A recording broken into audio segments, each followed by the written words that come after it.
তো বন্ধুরা আমরা মাঠে যাচ্ছি। তো এখানে শসা তোলা হচ্ছে। চলো, কতটা শসা তোলা হয়েছে। ব্যাগে আছে, দুটো ব্যাগে, ওই ব্যাগটায় আছে আর এই ব্যাগটায় আছে। দেখ,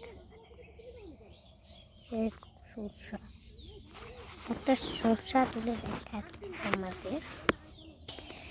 এই দেখো, এই শসাটা কত ভালো, আঠাও আর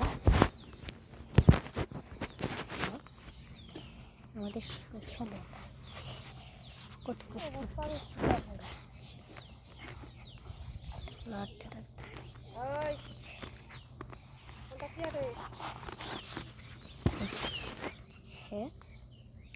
এখানে একটা বাবা এটা দাঁড়িয়ে আছে। এখানে মা ছবি তোলা, আমি ছবি তুলি, আমি ডিলেট করবো না।